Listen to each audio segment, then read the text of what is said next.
12:34, bienvenidos a nuestra emisión del mediodía de Noticias Caracol. 3 días secuestrados, ya completan 33 soldados en el departamento de Guaviare. Alejandra, Noticias Caracol conoció varios videos del momento de la emboscada por parte de campesinos de la zona, al parecer instrumentalizados por disidencias. Por eso es que estamos en vivo con nuestros periodistas que tienen todos los detalles del desarrollo de este secuestro, que no es el primero en el país y que se ha vuelto además una práctica recurrente en operaciones militares. Al tiempo que inicia la Semana por la Paz con un mensaje de la Iglesia en medio de la grave situación de orden público en Colombia.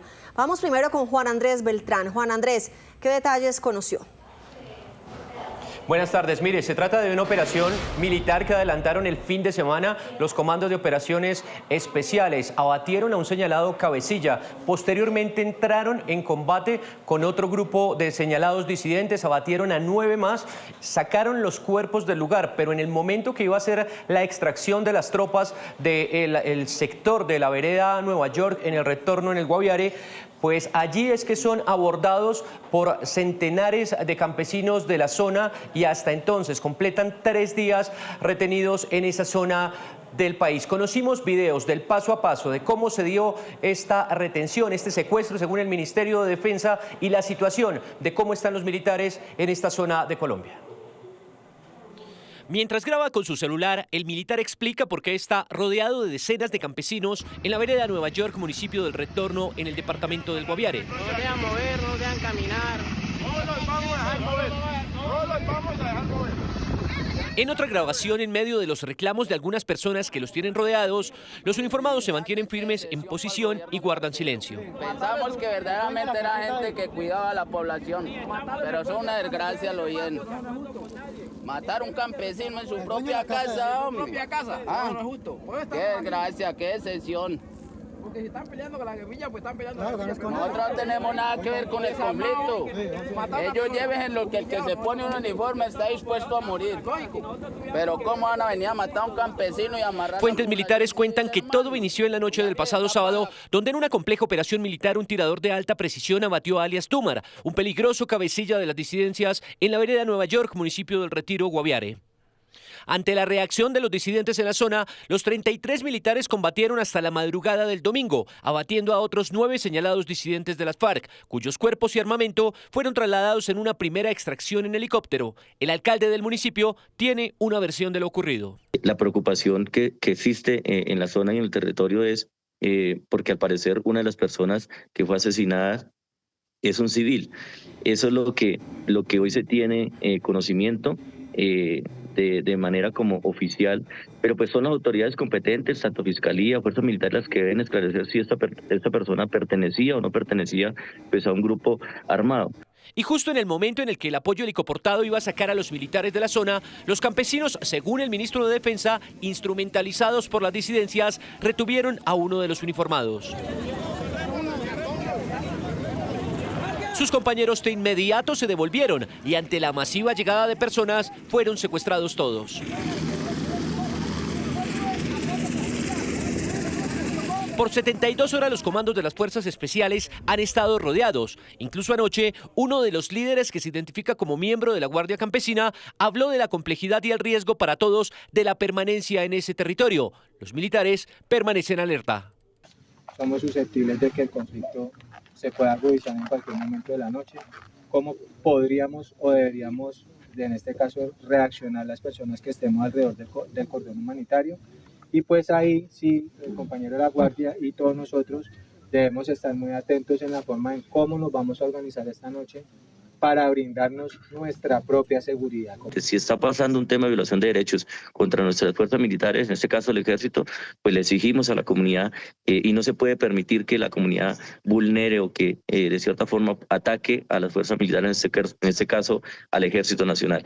Haciéndolo unas personas de civil que dicen que están haciendo un cerco humanitario o dándole nombres a lo que no corresponde. Esto es un secuestro y es extorsivo. Pues además están exigiendo algo a cambio. A San José del Guaviare llegaron los comandantes de las fuerzas militares, almirante Francisco Cubides y del Ejército General Luis Cardoso, para con la Defensoría y Naciones Unidas buscar una salida urgente para los uniformados que completan 3 días secuestrados. Juan Andrés, usted nos acaba de decir que en esa zona ya están los comandantes de las fuerzas militares y del ejército. ¿Se conoce ya algún resultado de la gestión? Alejandra, mire, la situación es complicada, ya llevan cerca de 2 horas y media reunidos con estos organismos de derechos humanos, están coordinando una eventual mediación en el terreno, exactamente en la vereda Nueva York, lugar donde nos dicen también que han llegado en las últimas horas más personas, más campesinos, según las fuerzas militares coaccionadas por las disidencias de las FARC que operan en esta zona del país. En cualquier momento estamos atentos a una respuesta, a una eventual liberación de los militares producto de la gestión que están haciendo allí los comandantes de fuerzas. Juan Andrés, gracias. Y en los últimos 3 meses, 241 integrantes de la fuerza pública han sido secuestrados en medio de diferentes operaciones militares. Expertos en derechos humanos, la Iglesia Católica y la academia responden qué se puede hacer para frenar este tipo de acciones realizadas por parte de la población civil. En los últimos meses, Colombia ha sido testigo de una práctica en medio de las operaciones militares. Grupos de civiles que interfieren en las operaciones de la fuerza pública. Así es que vienen a intimidar a la población civil. Uniformados retenidos por la comunidad en zonas de difícil acceso durante días o semanas. La población civil está reuniendo, obligándonos a nosotros las tropas a salir. El 22 de junio, 57 militares fueron secuestrados en Argelia, Cauca, por la comunidad. El 31 de julio, 150 soldados fueron retenidos por ciudadanos en zona rural de Jamundí. Y recientemente, los 34 soldados secuestrados en el municipio del Retorno, en el departamento del Guaviare. Nosotros no tenemos nada que ver con el conflicto. Fuerza Pública enfrenta un dilema complejo. ¿Cómo responder operativamente sin poner en riesgo a quienes han sido forzados a interferir para frenar operaciones militares, retener tropas o garantizar rutas de escape? Digamos que una vez ocurrido esto, por supuesto hay protocolos humanitarios que se activan para el rescate de las personas secuestradas, pero también protocolos legales para la persecución y captura de las personas que fueron capturadas. Segundo, el Estado, la institucionalidad, tiene que tener un ojo visor en el tema de inteligencia. No se puede mandar a la tropa a hacer una actividad militar sin haber previamente medido todos los riesgos que tiene la tropa para llegar ahí. Para la Iglesia Católica, el Estado debe entender el contexto de cada territorio sin estigmatizar a sus habitantes. Aquí estamos ante múltiples interpretaciones, una complejidad muy grande frente a esta situación que se está viviendo en el Guaviare y que se ha vivido en otras partes antes. Esto ya ha ocurrido en otros departamentos del país. Hay que pensar en la forma como nuestro país va a ser capaz de pasar por garantizar la vida, la integridad, la libertad de las personas. Desde la academia piden mayor presencia estatal, inversión social y justicia efectiva para frenar esta práctica. La primera norma que se debe respetar es el principio de distinción y que el hecho de que se encuentren ubicados en zonas de conflicto donde hay lo que llamamos objetivos militares, que en este caso serían los integrantes de los grupos armados organizados, eso no significa que pierdan la protección y que puedan ser objeto de cualquier ataque. Mientras tanto, las comunidades afectadas sufren las consecuencias directas del conflicto, miedo constante, desplazamientos forzados y la amenaza permanente de represalias por parte de actores armados. La operación en el Guaviare es contra la estructura de alias Iván Mordisco, pero no son las únicas acciones contra él. En Cundinamarca fue capturado su hermano, alias Mono Luis, presuntamente involucrado en un asesinato. Noticias Caracol obtuvo imágenes e interceptaciones de la investigación que terminó con esta detención. César Chaparro, muy buenas tardes. Buenas tardes. También obtuvimos el testimonio de uno de los investigadores que infiltró la organización, que venía siguiendo a este señalado hermano de alias Iván Mordisco desde hace más de un año por los delitos supuestamente de terrorismo y por básicamente abastecer a la organización de alias Iván Mordisco. Dicen las autoridades que este hermano Iván Mordisco era el encargado de enviarle cosas especiales, elementos especiales como licores, ropa de marca y comida exigente. También revelamos unos audios donde se compromete alias Mono Luis en el asesinato de un campesino de la zona conocido como Pariente. Viejo, recójame por ahí que maté al pariente. Esta confesión de Luis Hernando Vera Fernández, alias Mono Luis, a otro de sus hermanos y escuchada en una interceptación telefónica legal por la Fiscalía y la Policía, fue clave para que los investigadores pusieran fin a la carrera criminal de alias Mono Luis, quien por muchos años fue ficha clave para su más querido hermano y el que lo abastecía en ropa fina y comida especial, alias Iván Mordisco, el sanguinario jefe de una disidencia de las FARC, según el líder de la investigación. Una persona que tenía una gran importancia para el abastecimiento de elementos para el Gaor, principalmente para Iván Mordisco.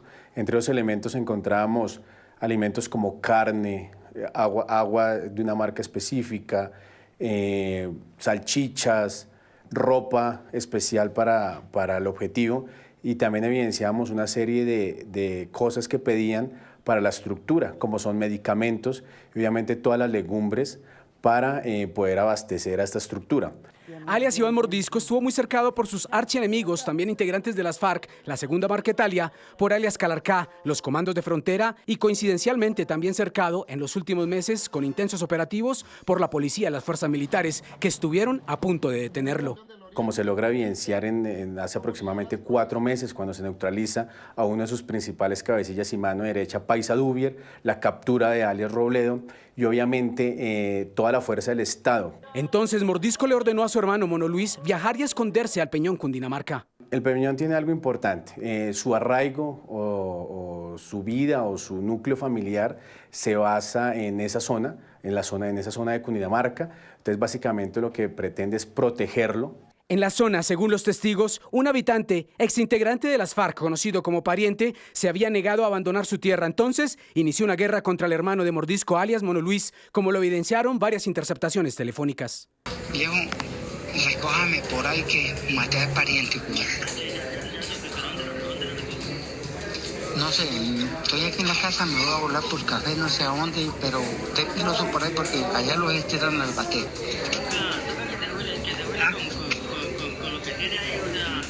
No, se me trabó la...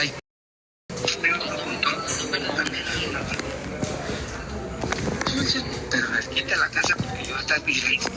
Por el crimen de alias Pariente, fue capturado el hermano de Mordisco, alias Mono Luis.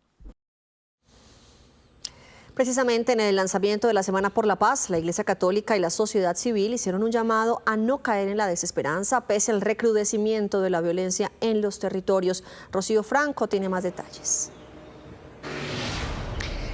La Iglesia ha señalado que es consciente del recrudecimiento de la violencia que se está dando en los territorios, pero señala que el paso no es quedarse en la desesperación y en el pesimismo. Dice que hay que seguir adelante y seguir apostándole al tema de la paz. También ha hecho un llamado a las personas, a los violentos que continúan y persisten en esta intención. Pero también se ha presentado aquí en el marco del lanzamiento de esta Semana por la Paz el comisionado para la paz, Oti Patiño. Él ha señalado que se están realizando 12 esfuerzos de negociación en todo el país con diferentes actores del conflicto y que están tratando de lograr ese nexo para que puedan llegar a la paz, y dicen que están tratando también que este esfuerzo pueda servir para un próximo gobierno, independientemente de su acción, de su color o de su intencionalidad, para que continúe, digamos, estos esfuerzos que se están adelantando. Esto fue lo que dijo.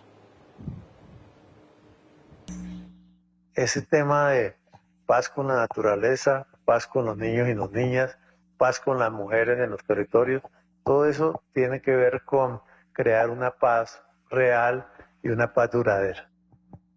Esa es, digamos, nuestra apuesta y la estamos haciendo o tratando de hacer en todos los esfuerzos a los cuales estamos abocados, y que si bien muchos de estos esfuerzos no van a terminar en este gobierno, de todas maneras lo que hemos querido hacer, lo que estamos haciendo, es crear procesos cuya irreversibilidad sea tan notable que el próximo gobierno, sea cualquiera sea la ideología, el color político que tenga, le genere, digamos, no una imposibilidad, pero sí un alto costo de devolverse, de echar para atrás estos procesos. Los papeles, los acuerdos, son papeles que son valiosos, claro, si se respeta la palabra escrita, pero también son como papeles, algo que, como decía alguien, los pueden volver trizas. Poti Patiño se abstuvo de pronunciarse de otras situaciones que se están presentando en el país, pero la Iglesia ha señalado que cada colombiano en cualquier rincón debe entrar a reflexionar sobre el tema de la paz. Todos quienes toman las decisiones, las personas en el campo, en la ciudad, y que el tema tiene que ser la esperanza acompañada con optimismo y fuera del lenguaje del pesimismo. Esto fue lo que dijo el secretario adjunto de la Conferencia Episcopal Colombiana. Colombia está pasando nuevamente por un incremento de violencia y no podemos dejarnos vencer por la tentación del pesimismo y de la desesperanza, porque podríamos decir, ¿y para qué nos esforzamos por buscar la paz si todavía existen actores armados, si todavía la gente está polarizada, si todavía hay personas que no quieren la paz, sino que quieren la guerra, quieren la división y la violencia? Pero ante eso la sociedad civil dice, vale la pena luchar, no podemos cansarnos. La esperanza no defrauda, es el mensaje cristiano, es el mensaje no solo de la Iglesia Católica, sino de toda la sociedad civil. No podemos cansarnos. No podemos cansarnos, es el principal mensaje de la Iglesia Católica en esta Semana por la Paz, una semana que han dicho se va a extender a todo también septiembre con el fin de que las personas se unan en las iglesias, con la comunidad, con la sociedad civil para hablar del tema y seguir adelante y convencer a los violentos que las acciones bélicas en contra de la sociedad civil no es el camino.